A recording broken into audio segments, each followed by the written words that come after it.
Rajya Sabha television में आपका स्वागत है। मैं हूं अखिलेश सुमन और आप देख रहे हैं हमारा खास कार्यक्रम स्पेशल रिपोर्ट। अपनी इस रिपोर्ट में हम आपको दिखाते हैं भारतीय विदेश नीति की संभावनाओं और समस्याओं के बारे में। तो इस अंक में राज्यसभा की टीम आ पहुंची है भारत पाकिस्तान सरहद पर। अगले आधे घंटे में हम आपको दिखाएंगे किस तरह भारत पाकिस्तान अंतर्राष्ट्रीय सीमा पर रहने वाले लोगों की जिंदगी पाकिस्तान की तरफ से चलने वाले अनियंत्रित गोलों का शिकार होती है और किस तरह वे लगातार दहशत में जीने को मजबूर हैं।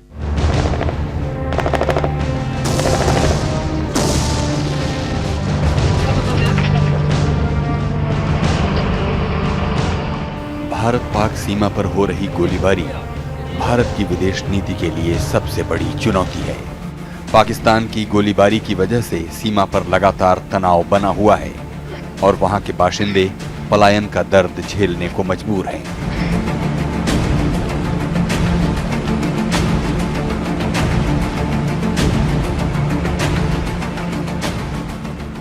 हमने पाकिस्तान की गोलाबारी से बने हालात का जायजा लेने के लिए अंतर्राष्ट्रीय सीमा का दौरा किया। हम गोलीबारी का शिकार बने गांव में गए, उन लोगों से मिले जो घायल हुए या जो घर छोड़कर भागने को मजबूर हुए। राज्यसभा टीवी ने सुरक्षा और राहत के लिए जिम्मेदार लोगों से बात की। पहली बार किसी टीवी चैनल ने इतने बड़े पैमाने पर लोगों की बदहाली को समझने का प्रयास किया। हमारे पीछे जो एक गांव दिख रहा है आपको, वह गांव है दरअसल पाकिस्तान का गांव। इस तरफ भारत का गांव और उस तरफ पाकिस्तान का गांव। यह जो फेंसिंग आप देख रहे हैं, यह फेंसिंग मात्र 1200 मीटर की दूरी पर है। भारत और पाकिस्तान के दो गांव इतने नजदीक हैं, चाहे तो एक दूसरे को तबाह कर सकते हैं, लेकिन तबाही पूरी नहीं होती। लेकिन अनियंत्रित गोले लोगों की जिंदगी को हमेशा परेशानी में रखते हैं। अंतर्राष्ट्रीय सीमा पर पाकिस्तान की गोलियां कहीं भी कभी भी चलने लगती हैं। जून 2014 से जनवरी 2015 तक करीब 1 लाख लोगों का जीवन इससे प्रभावित हुआ है। कभी वो गांव छोड़कर बाहर भागते हैं तो कभी रोजी रोटी के लिए फिर गांव वापस आ जाते हैं। देश के बंटवारे और युद्ध के समय को छोड़ दें तो सीमा पर पलायन का ये सबसे बड़ा वाकया है।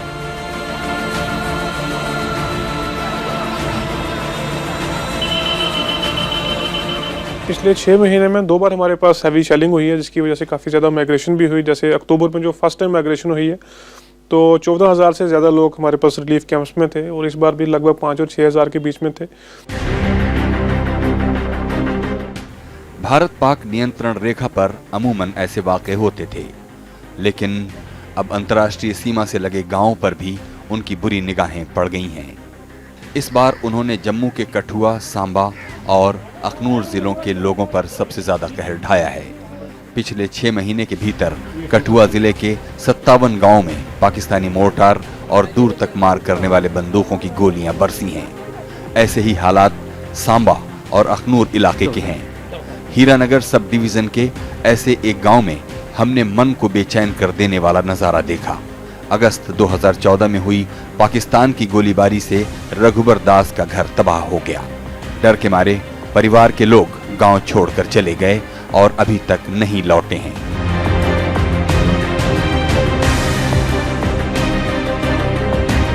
हमने इधर पशु बांधे थे, हम पशुओं के पास थे, पानी पुनी पिला रहे थे और जब देखा तो बड़े जोर जोर के धमाके आ गए। हम दौड़ के अपने अंदर भाग गए और अंदर भी आकर बहुत डर लग रहा था। पता नहीं क्या होगा, अभी कहाँ जाएंगे, भागकर जाने का भी कोई साधन नहीं था। यकदम कहाँ भागेंगे हम।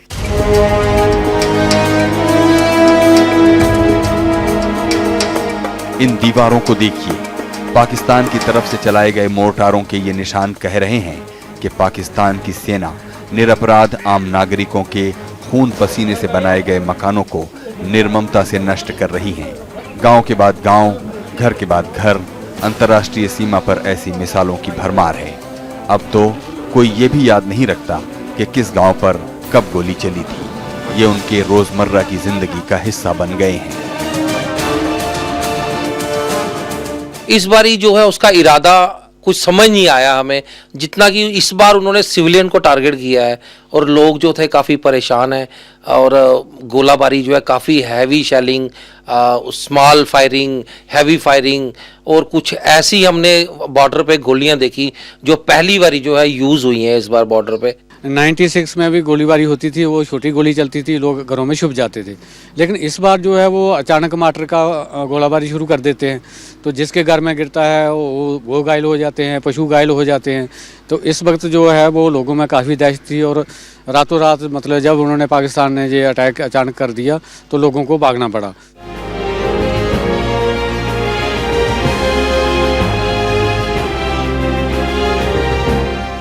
मणिहारी पाकिस्तान की तरफ भारत का आखिरी गांव है। पाकिस्तान के गोलों से ये छत ही टूट गई। घर में बैठी थी एक बूढ़ी अम्मा, वो मारे दहशत के 2 दिनों तक बदहवासी में रहीं। छत पर यह छेद आप देख रहे हैं, यह करीब 6 इंच की छत है, कंक्रीट की छत है। इस पर पाकिस्तान से गोला आया और छत को छेदता हुआ नीचे अंदर तक, घर के अंदर तक आ गया। अभी चलते हैं, बात करते हैं तीरथ राम की माता जी से, जो जिस समय गोलियां चल रही थी तो उस समय तो घर में थी, लेकिन अभी ठंड की धूप में गर्मी का एहसास कर रही हैं। माता जी, आपका नाम क्या है? रतन देवी। रतन देवी। हाँ जी। जिस समय गोली आई थी उस समय आप कहाँ थी? उत्थे मकान के अंदर बैठी थी। जिस छत में गोली लगी थी उस घर में थी आप? उत्थे बैठी, जेड़ा उत्थे बेड लगा है ना, उत्थे मैं बैठी हुई। आपको चोट भी लगी? यहाँ लगी चोट मुंडे इत्थे।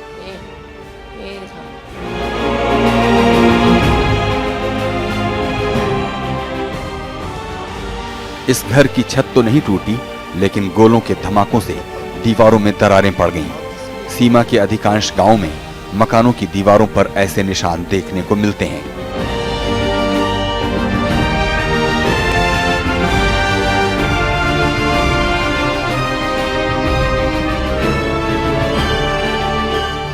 मनिहारी गांव की छत पर यही मोर्टार गिरा था। यह जो आप चक्री देख रहे हैं, यह चक्री दरअसल इस मोर्टार के गोले को गति देने के लिए और दिशा देने के लिए बनाई जाती है। बड़ी मेहनत की जाती है, लेकिन इसका उपयोग होता है मानव जीवन को तबाह करने में। यहाँ हमारे छत पे बम गिरा था, उसके कारण ये हमारा जो लेंटर है वो क्रैक हो गया सारा। उसके बाद हम यहीं थे, सारे ही बच्चे भी हमारे यहीं थे घर पर ही। उसके बाद हम यहाँ से चले गए थे। 5 जनवरी 2015 को 2:05 पर पाकिस्तान का पहला गोला इस बोबिया गांव में आकर गिरा। आप देख रहे हैं साफ चापाकल का यह पाइप है, उस पाइप में छेद हुआ उसके छर्रे से। अचानक 3:15 पे पाकिस्तान की तरफ से एक गोला के हमारे घर पे गिरा। उस वक्त हम अंदर थे, ये सामने वाले अंदर आपको दिखाई दे रहा है, उसके शर्रों से देखो हमारे घर को कितना नुकसान हुआ है। हम डर से गए, अचानक से हम डर गए और अंदर सहमे से हो गए।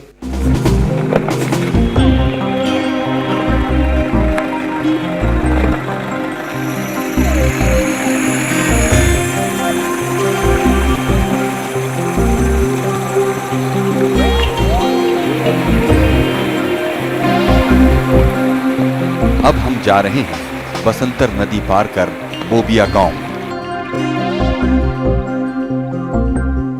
2015 में हैप्पी न्यू ईयर कहने से पहले इस गांव ने 31 दिसंबर की रात गोलीबारी से फैले डर के साए में गुजारी।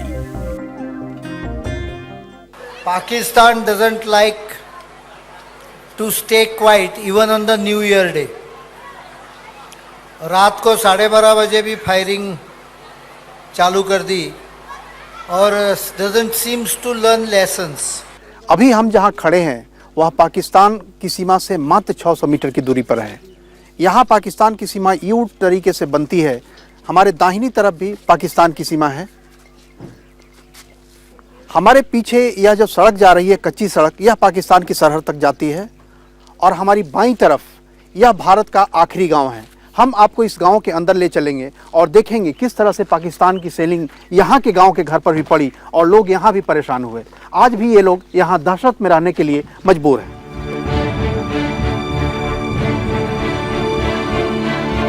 यहाँ के लोग आए दिन दहशत के कारण सो नहीं पाते। यहाँ कभी रात को तो कभी दिन दहाड़े पाकिस्तानी गोलियां बरसने लगती हैं। इनसे पशु घायल हुए और इंसान भी। यहाँ से थोड़ी दूर मंगचुक में तो एक महिला की मौत हो गई। दूर के एक गांव गौरशाला में एक नौजवान मारा गया।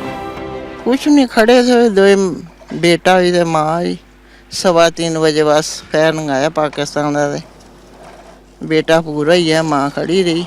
7 बजे फायरिंग शुरू हुई, 9 गोले ऊपर से गए तो मैं उधर ही लेट गया। तो जब फायरिंग बंद हुई तो फिर मैं उठा, सांस आया। पाकिस्तान को ऐसा करना नहीं चाहिए। वैसे बराबर पाकिस्तान से बातचीत यहाँ के परस्पर दोनों देशों के डिप्लोमेट्स करते रहते हैं, और लेकिन मैं समझता हूँ कि आज नहीं तो कल रास्ते पर तो आएगा ही।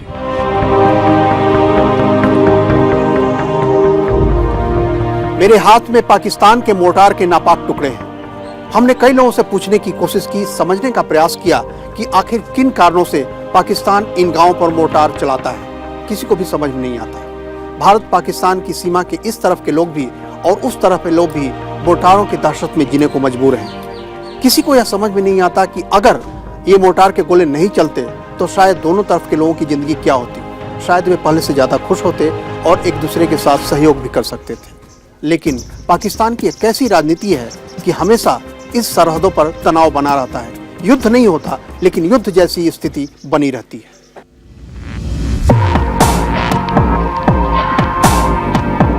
कभी कभी पाकिस्तान के मोर्टार गिर जाते हैं लेकिन फट नहीं पाते। इसके कारण गांव के लोग लंबे समय तक भय में जीते हैं, क्योंकि ये कभी भी फट सकता है। बीएसएफ की टुकड़ियां उसकी निशानदेही करती हैं। वो उन्हें नष्ट करने से पहले रेत के बोरों से घेर कर खतरे का लाल झंडा लगा देती हैं।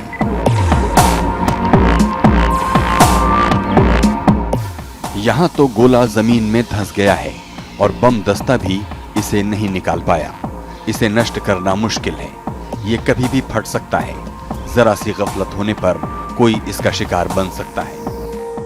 पाकिस्तान के गोले जब हमारे गांव में पड़ते हैं हमें बहुत डर लगता है। इस कारण हम स्कूल भी नहीं जा सकते, इसलिए हमारी पढ़ाई भी बंद रहती है।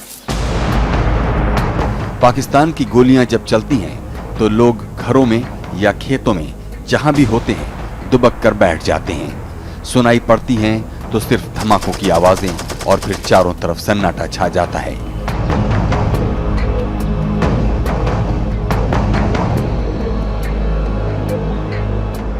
मैं आपसे अभी बातें तो कर रहा हूं, लेकिन पता नहीं पाकिस्तान की तरफ से कब मोर्टार के गोले चलने शुरू हो जाएं। लेकिन मैं कहीं उसका शिकार खुद न बन जाऊं, इसके पहले मैं इस बंकर में चला जाता हूं। लेकिन यह महज है एक ब्रेक का वक्त। ब्रेक के बाद हम फिर मिलेंगे, चाहिएगा नहीं।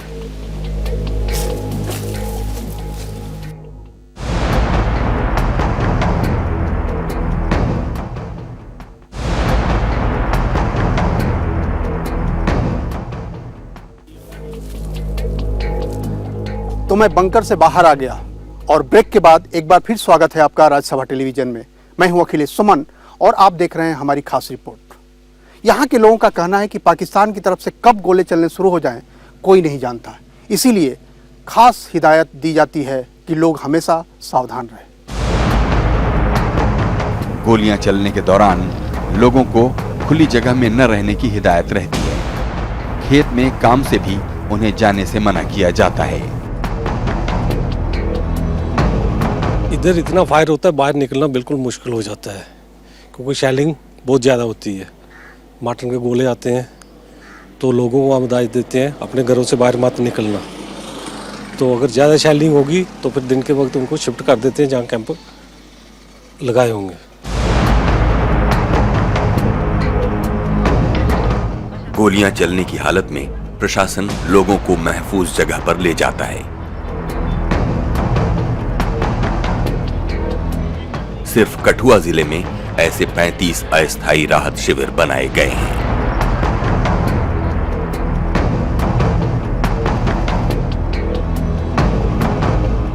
टोटल हमारे पास 35 रिलीफ कैंप्स हमने डिक्लेयर करके रखे हुए हैं ऐसी इमरजेंसीज के लिए, और लास्ट टाइम भी काफ़ी अच्छा वहाँ पे अरेंजमेंट किया गया। सबसे पहले तो उनको वहाँ पे हम बेसिक फैसिलिटीज़ प्रोवाइड करते हैं, जैसे राशन तीनों टाइम मिलता है, उनको कुक्ड फूड मिलता है, बेडिंग मिलती है, ब्लैंकेट्स, मेडिकल फैसिलिटीज़, हर जगह round the clock medical facilities हम रखते हैं, ड्रिंकिंग वाटर फैसिलिटीज़ रहती हैं। इन कैंपों में लोगों के रहने, खाने और बच्चों के मनोरंजन के इंतजाम करने पड़ते हैं। ख्याल रखना पड़ता है कि लोग डिप्रेशन का शिकार ना हों। तकरीबन 70,000 लोग इन कैंपों में आ चुके हैं। जब लगता है कि गोलियां रुक गई हैं, तो वो वापस अपने गांव चले जाते हैं। लेकिन सबसे बुरी हालत बच्चों की होती है। इनके स्कूलों में भी अफरा तफरी मची रहती है। बच्चों की पढ़ाई का पाकिस्तानी गोलीबारी के कारण काफी नुकसान हुआ है। कई बार स्कूल बंद कर दिए जाते हैं, तो कई बार बच्चे डर के मारे स्कूल नहीं जाते। जब स्कूलों में छुट्टियां हैं तो फिर पढ़ाई डिस्टर्ब है। आने के बाद भी पेरेंट्स बच्चों को काम भेजते हैं, वो उससे भी डिस्टर्बेंस होती है। हमने सिलेबस भी कवर करना होता है, हमारे लिए बड़ी परेशानी आती है, क्योंकि पेरेंट्स जो हैं वो भी डरते हैं कि पता नहीं कब फायरिंग शुरू हो जाए। हम भी थोड़ा मजबूर होते हैं। कभी कभी जो हमारे बॉर्डर एरिया के जो बीएसएफ के या सीआईडी के लोग जो हैं वो हमें थोड़ी सी इन्फॉर्मेशन ज़रूर देते हैं कि आज हालात जो हैं वो ठीक नहीं है, हो सकता है कि फायर हो। उस कारण जो है लोग जो हैं वो जहाँ से डिसलोकेट जो है वो हो जाते हैं। इन बच्चों पर ध्यान दीजिए। ये ज्यादा समय घर से बाहर नहीं रह सकते, क्योंकि पाकिस्तानी मोर्टार कभी भी आ सकते हैं।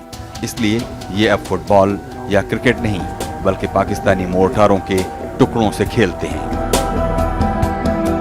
स्कूल जाने में मन करता है? ना, बहुत डर लगता है। किस चीज से डर लगता है? गोलों से। स्कूल बंद हो गए थे गोले छोड़ने के बाद? हाँ।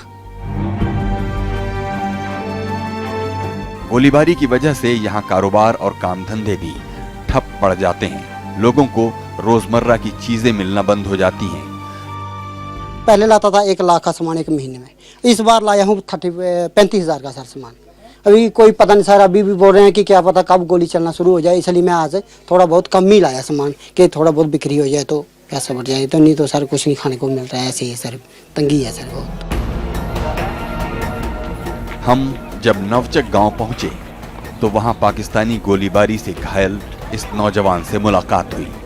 वो सुबह शौच के लिए खेतों में गया था कि मोर्टार का शिकार बन गया। गोली लगने के बाद उसकी हालत खराब थी। उसे 7-8 दिन अस्पताल में रहना पड़ा। सीमाई गांव में गोलीबारी से लोगों के घायल होने की घटनाएं आम हैं। मैं लैटरिन करने गया था और वहाँ खेतों में पाकिस्तान की फायरिंग हुई और उससे मुझे चोट लगी टांग को। शेलिंग जो भी है वो लगी मुझे। 7-8 दिन तक इलाज हुआ मेरा। कई बार गांव के लोगों को तो सुरक्षित जगहों या कैंपों में ले जाया जाता है, लेकिन पशुओं को कैसे यहाँ लाया जाए? वो वहीं पड़े रहते हैं और उनकी सुरक्षा का कोई इंतजाम नहीं। पशु बड़ी संख्या में घायल होते हैं और कई लाइलाज मर जाते हैं। कहाँ जाएंगे इनको भैंसों को लेके, कहाँ जाएंगे और हम क्या कर सकते हैं? कहाँ जाना, इधर सियाल ठंडों में और गर्मियों में आऊँ तो आगे पीछे चले जाते हैं, इस सर्दी में कहाँ जा सकते हैं? पाकिस्तान का ये रवैया बहुत नया नहीं है। नियंत्रण रेखा पर तो उसकी तरफ से पहले भी गोलीबारी होती थी, लेकिन अंतर्राष्ट्रीय सीमा पर 1996 से पाकिस्तानी सेना ने गोलीबारी शुरू की। 2002 की इस घटना को देखिए। गरखाल में रहने वाली 15 साल की शशि बाला ने देखा कि सड़क पर मोर्टार पड़े हुए हैं। उसने लोगों को सावधान करना शुरू किया, लेकिन इसी बीच पाकिस्तान से चले एक दूसरे मोर्टार ने उसकी जान ले ली। बॉर्डर इलाके के इस गांव के लोगों ने उसका स्मारक बनाया है। वो उसको पता नहीं चला कहाँ से आ गई गाड़ी, उनको रोकने लगी, अखली पीछे हो जाओ, आगे में बम पा रहे हैं। तो गाड़ी पीछे हुई तो जो वो बम था ना उसके पास ही बढ़ गया, तो वो गिर गई। तो इतने में हमारे गांव वाले रोला पा दिया, भाई कहाँ कोई मर गया इधर। तो जब हम भी बाहर निकले आगे, इधर पड़ी थी। पूरी दुनिया में यह मानी हुई बात है कि अंतर्राष्ट्रीय सीमा पर कोई विवाद नहीं होता। अंतर्राष्ट्रीय सीमा परिभाषित होती है और वहां इसीलिए बीएसएफ जैसे टुकड़ियां सामने होती हैं ताकि वे सीमा पर अवैध घुसपैठ को रोके। लेकिन इस बार पाकिस्तान ने अंतर्राष्ट्रीय उसूलों को तोड़ दिया और अंतर्राष्ट्रीय सीमा पर भी गोलीबारी शुरू कर दी। लेकिन शुक्र हो हमारे बीएसएफ के जाबाज सिपाहियों का, जिन्होंने उनका मुंहतोड़ जवाब दिया।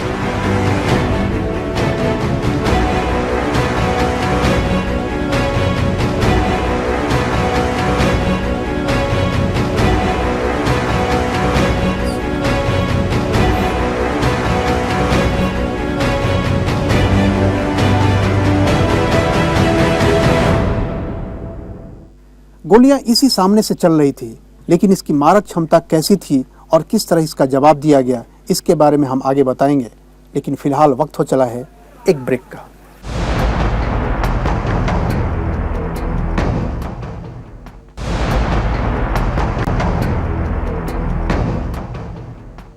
ब्रेक के बाद एक बार फिर स्वागत है आपका राजसभा टेलीविजन में। मैं हूं अखिलेश सुमन और आप देख रहे हैं अंतर्राष्ट्रीय सीमा पर पाकिस्तान की तरफ से होने वाली गोलाबारी और उसके परिणामों की दास्तान। भारत की तरफ से बार बार राजनयिक प्रयास किए गए, लेकिन पाकिस्तान की सेना पर इसका कोई असर नहीं पड़ता। वो मनमर्जी से भारत के गांवों पर गोलीबारी करते रहते हैं। इससे यहाँ के लोगों में गुस्सा है। चाहते हैं हम ये साहब पे मतलब पाकिस्तान को पीछे तक के जाए, जहाँ तक जा इसका फैर बंद होना चाहिए, तो हम रह सकते हैं।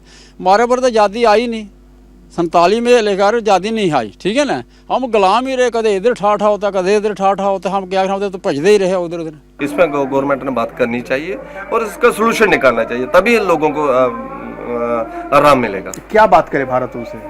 नहीं, उन्हें बोल देंगे कि गोलीबारी नहीं, अगर लड़ाई करनी हो तो सीधे तरीके से लड़ाई करें, क्योंकि एक बार तो हो जाएगा। डेली रोज मरने से एक बार मर जाएंगे, जो भी होगा, जो नुकसान होगा हमारे लोगों का, हमारी आर्मी का, हमारा कुछ भी एक बार तो होगा। ऐसे तो रोज रोज में 2-4 उनके मरते हैं, 2-4 हमारे मरते हैं, और एक बार हो जाएगा। पहले सेलिंग होती थी, उसका आर्मी को जवाब देना नहीं था, अगर हमारे लिए इतना ऑर्डर नहीं था। अभी जो है, अभी कुछ साल तक हम इतना फायर का जवाब देते हैं सर, जो हमारी आर्मी है अभी जवाब दे रही है।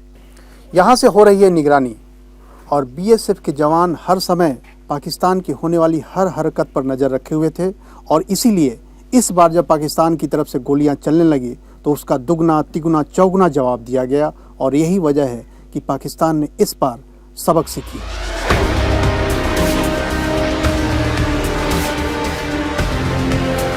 भारत ने फिलहाल यही नीति अपनाई है। सीमा पर पाकिस्तान की गोलियों और मोर्टारों का भारतीय बल ज्यादा सख्ती से जवाब दे रहे हैं। हमने बीएसएफ के जम्मू फ्रंटियर के आईजी राकेश शर्मा से बात की। उनसे ये मालूम करने की कोशिश की कि फायरिंग के लिए उकसावा किधर से होता है। हमारी तरफ से तो कोई ऐसी हरकत या कोई ऐसी कार्रवाई नहीं है जिसकी वजह से कोई डिस्प्यूट या कोई अनप्रोवोक्ड फायरिंग शुरू होती हो। ये हमेशा पाकिस्तान की तरफ से शुरू होता है। पाकिस्तान बिना वजह किसी मुद्दे के, ना कोई डिस्प्यूट है, ना कोई ऐसा मुद्दा है जिसके ऊपर कोई फायरिंग शुरू की जाए, उसको अचानक किसी एक रात को फायरिंग शुरू कर देता है, जिसकी वजह से सिविलियन गाँव को भी टारगेट करता है और हमारी बीओपी को भी टारगेट करता है। फिर मजबूरन हमको रिटेलिएट करना पड़ता है। लेकिन मसला ये भी है कि सीमा पर रहने वाले आम लोग पाकिस्तान की इस ज्यादती को क्यों भुगते? फायरिंग के कारण वो हताहत होते हैं, उनकी फसल को नुकसान पहुंचता है, वो खेती नहीं कर पाते, सीमा पर तार की बाढ़ में उनकी जमीनें गई हैं। उनकी मांग है कि उन्हें इन सब का मुआवजा मिलना चाहिए। पर्पज के लिए सरकार ने जो जगह ली है, आए दिन तक हमारे किसी भी जमींदार को उसका कंपनसेशन नहीं मिला है। हमने सीमा पर रहने वाले लोगों से पूछा तो उनका कहना था कि उन्हें वो सारी सुविधाएं मिलनी चाहिए जो नियंत्रण रेखा पर रहने वाले लोगों को मिलती हैं।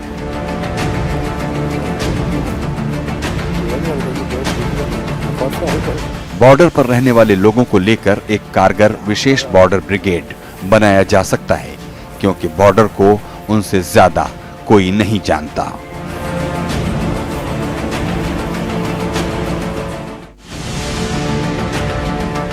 नियंत्रण रेखा पर रहने वाले लोगों को नौकरी और पढ़ाई में आरक्षण दिया जाता है।